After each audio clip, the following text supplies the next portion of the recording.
এখন মোটামুটি ভালো স্থিতিশীল আছে, সব জিনিস দ্রব্যমূল্যের দামই এখন স্থিতিশীল আছে। হ্যাঁ, মোটামুটি স্থিতিশীল আছে। স্থিতিশীল, এখানে কোনো সিন্ডিকেট নেই এই বাজারে, কোনো সিন্ডিকেট নেই, এখানে খুব ভালো চলতেছে। আসসালামু আলাইকুম। ওয়ালাইকুম সালাম। ভালো আছেন নি তালুই? হ্যাঁ ভালো ইনশাআল্লাহ। আপনি ভালো নেই? হ্যাঁ আছি আলহামদুলিল্লাহ ভালোই। আলু কত করে বিক্রি করেন? আলু এমনি 25 টাকা বিক্রি করি, আবার একটু বেশি বেশি নিলে আবার 2 টাকা কমও বেশি। ও আচ্ছা, বেশি নিলে 2 টাকা কমও বিক্রি করেন তাই না? আর পেঁয়াজটা?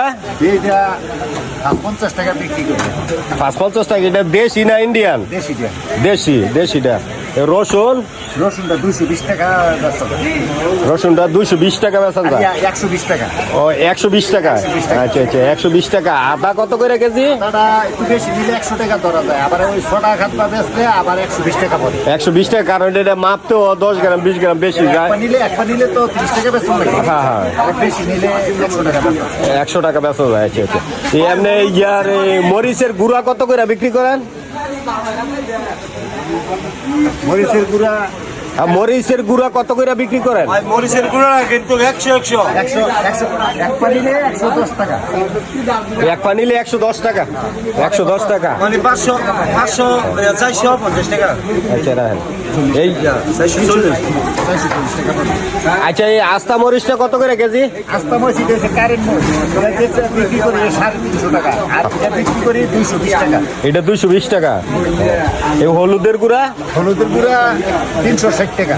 360 টাকা। আর আস্তাটা নিলে 300 টাকা। আস্তাটা নিলে 300 টাকা। আচ্ছা আচ্ছা। এটা কি হাতি সাবান নাকি? হাতি সাবান, হাতি সাবান কত করে? এটা হচ্ছে 40 টাকা, আর সিঙ্গেলটা হচ্ছে 20 টাকা, আর লালটা হচ্ছে 50 টাকা। 50 টাকা। দুই সিস্টেমের আছে তাইলে সাবানের মধ্যে, হাতি সাবানের মধ্যে নাকি? দুই সিস্টেম আছে, লাল একটা বাড়ি ফেসবুকে যাবো। ও আচ্ছা। ভাই আমরা ভাইরাল করতে হবে। তো মোটামুটি আপনার মাধ্যমে আজকের বাজার রেটটা জানতে পারলাম। তো এখানে আমার বড় ভাই আছে। কি অবস্থা ভাই, ভালো আছেন? ভালো, আপনি ভালো আছেন ভাই? জি ভাই আছি আলহামদুলিল্লাহ ভালো। ভিডিও করতেছেন, ফেসবুকে দিয়ে দিবেন, একটু বাজারটা উঠুক একটু।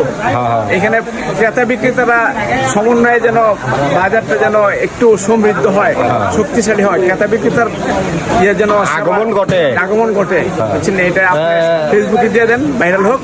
তাছাড়া আমার ভিডিও করার কারণটা হলো আমার প্রবাসী ভাইয়েরা দেশের, আমার ভিডিওর মাধ্যমে দেশের দ্রব্যমূল্যের দরদামটা জানতে পারলো, দেশের কি পরিস্থিতি এটা জানতে পারলো, সেই জন্য আমি একটু চেষ্টা করি আর কি। এখন মোটামুটি ভালো স্থিতিশীল আছে, সব জিনিস দ্রব্যমূল্যের দামই এখন স্থিতিশীল আছে। হ্যাঁ, মোটামুটি স্থিতিশীল আছে।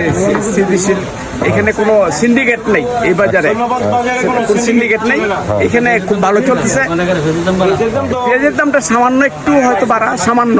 এটা আন্তর্জাতিক পর্যায়ে যে ডলারের মানটা ওঠানামা করে, এই কারণে হয়তো বা মনে হয় আর কি, আমাদের মনে হয়। জি জি, এমনি স্থিতিশীল সব বাজারের দ্রব্যমূল্যের যতটুকু আমি জানি, বা ক্রয় বিক্রয় যারা করে, বা আমিও একজন ক্রেতা কিনছি আজকে অনেক কিছুই, স্থিতিশীল আছে।